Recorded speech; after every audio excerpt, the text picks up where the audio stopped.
Hey friends, Pappy here. Just a safety reminder. Be safe. Stay not dead.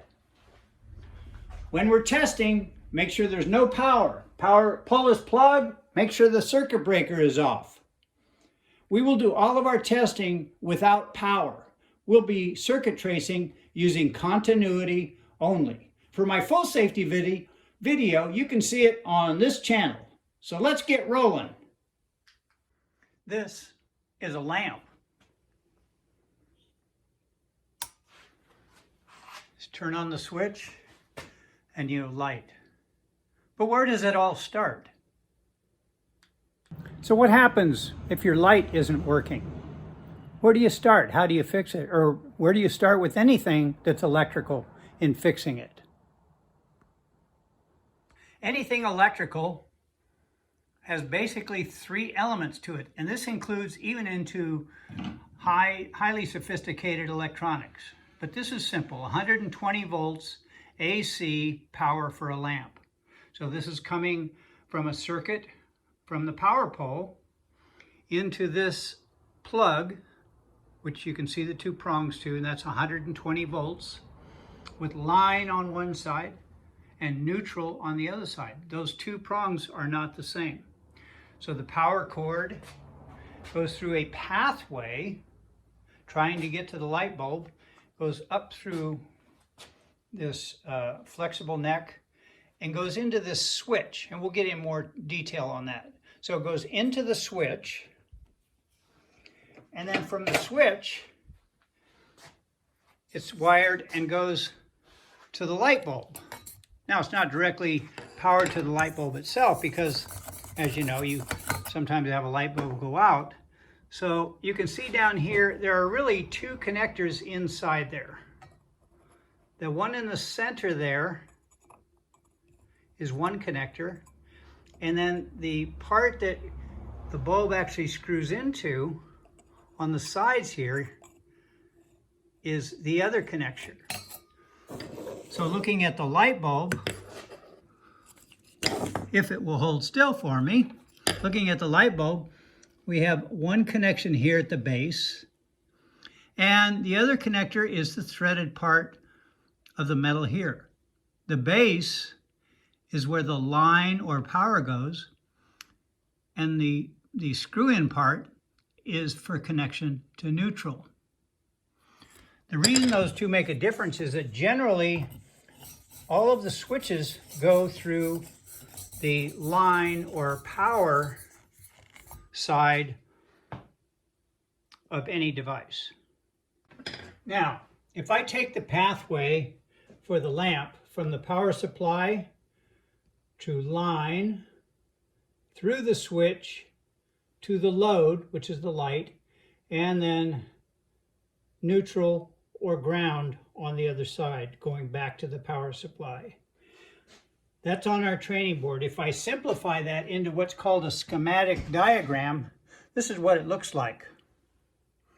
We have the load from the power supply going to the switch. By the way, this is the standard identity of a switch, and you'll notice that it has an opening here, which means that it is in the open position.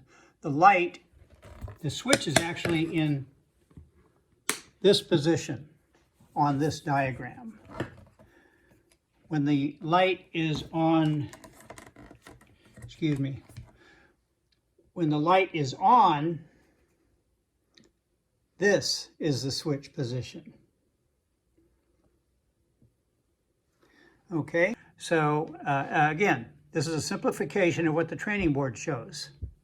And so we go from the power supply through the switch to the load, that's the symbol for a lamp, into one side of the lamp, and then on the other side is neutral or ground going back to this power supply.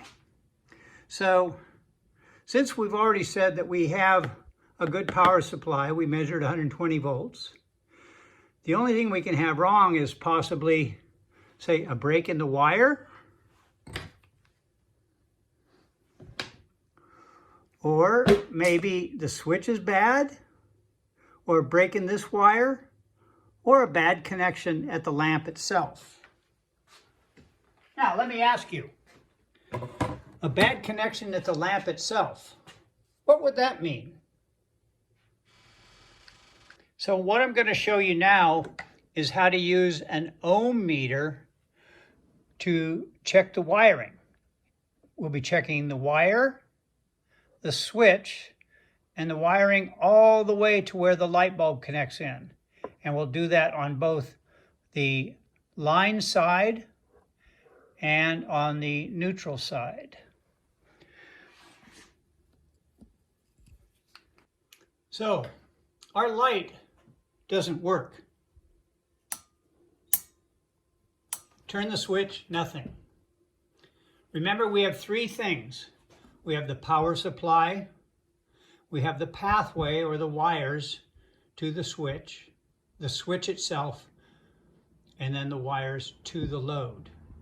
Now the load in this case, a light bulb, could actually be the problem. And in the case of a lamp, it's very easy to test. You take the light bulb out, try a new light bulb. So I won't even go there. We'll just assume that the light bulb is okay. So that leaves us with the pathway, the load, or the switch. So with this extension cord I'm using, it is very good at showing you that by this light here, indicator light, that it says that there's power there. Now, we might want to verify that we have the right power, the right amount of power, and for that, we would use our multimeter. So unplug this, and it doesn't matter which direction you choose to measure the volts.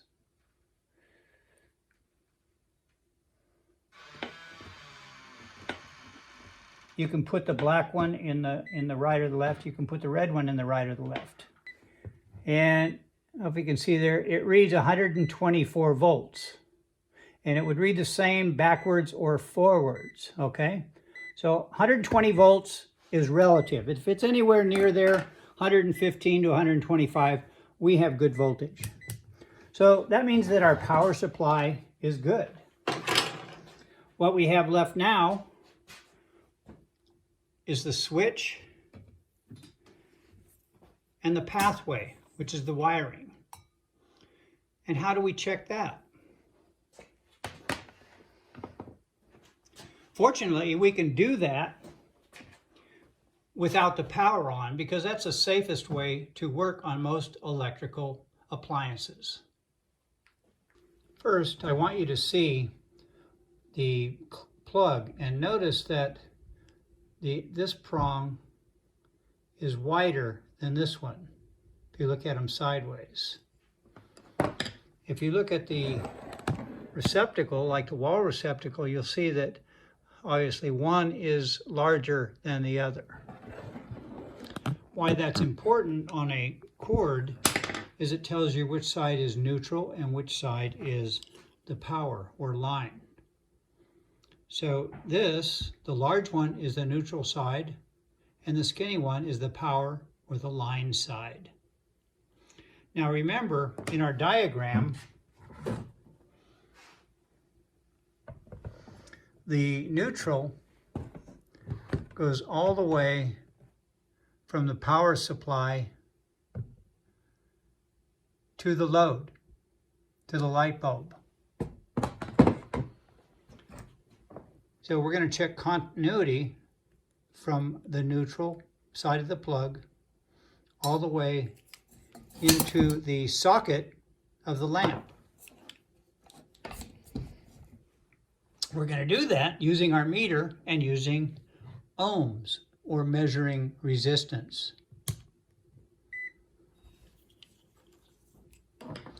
I've turned the meter on, and in the off setting, you move it to, so it's hard for me to read. We are only going to be using the ohm setting, and when you first turn it on, what we get is the selection for, I don't know if you can read it here, but it's M ohms, which means thousands of an ohm. that will not give us good readings on most things that we're going to be testing. So you hit the select button, and you'll notice now it is just ohms. It's not mega ohms or milliohms. So now we go back to the switch, and we have our 2 leads of the meter, and you'll notice that the reading in the meter right now is OL, or open line is maybe a good way to look at it, but it means there's no continuity. If there is continuity, in other words, the wire or the connection is good, you hear that sound, and it also reads less than 1 ohm. That's 0.1, 0.2 ohms. So there's a tiny bit of resistance, but for the most part, it is a complete circuit. In tracing, a lot of times it's easier if you can just connect one end and have it held by itself. So we'll switch out the tip of the meter, one side, to an alligator clip. And we're testing the neutral side, so we'll connect that to the fat prong on the plug. And now we want to go down into the lamp and test at the other end of neutral. Remember I said the power supply is connected all the way from the power supply to the lamp. There's nothing in between. Basically just one long wire. And also remember on the lamp here we said this part is the neutral connection, and the little part on the end is the line or the power connection. So we're going to be testing to the neutral portion, which inside the lamp here is that. You hear the sound, and you can see that the reading is 0.2 ohms. So we know that the neutral side of our diagram from the power supply all the way to the lamp socket is good. So that wire and connection are good. That is not our problem. Now, we're going to switch this to the line or power side of the power cord, and that's the skinny side. So first, the wiring goes from the power. Remember, it first travels to the switch, and then from the switch to the socket. So down in the center of the socket, that single brass connector is what touches this part of the light bulb when it's screwed in all the way. And you'll notice looking at this, it's a little bit springy if you press on it. So that allows it to make contact with the base of the light bulb. And also notice the silver part is separated from this by ceramic material that does not conduct electricity. So this is our power connection to the light bulb. So from the power supply to the switch, out of the switch to here. So if we have continuity, that whole circuit is good. But I'm touching it. We can test by going back here and making sure that the meter's working. It is. So we touch the bottom there, and there's no continuity. So there's a break somewhere. Well, a natural break is actually just the switch. So if I hold this here and turn the switch, it's on.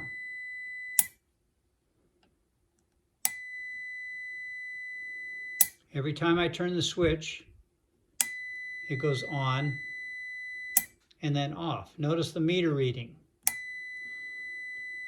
Less than an ohm, which means there's continuity. Off, which means open line. Okay, closed switch, we have continuity, and the light should be on. Open switch or open line, no continuity, the light does not work. So if you remember going back, our light was not working. we've just checked the wiring from neutral on the plug all the way into the light socket. And we've checked line or power from the plug all the way through the switch and then to the bottom of the light socket. And all that's working, right? So why was the light not working? What's left?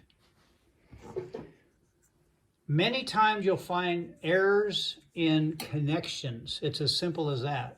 And in this case, I forced a bad connection. How do you think I did that? Well, let's plug the light in.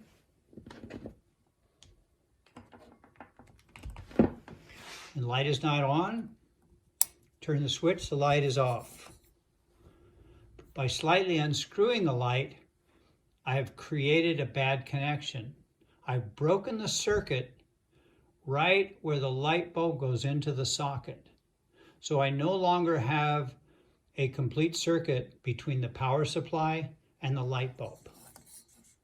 I don't do that as a trick, but just to show you the pathway for electricity to get to the light.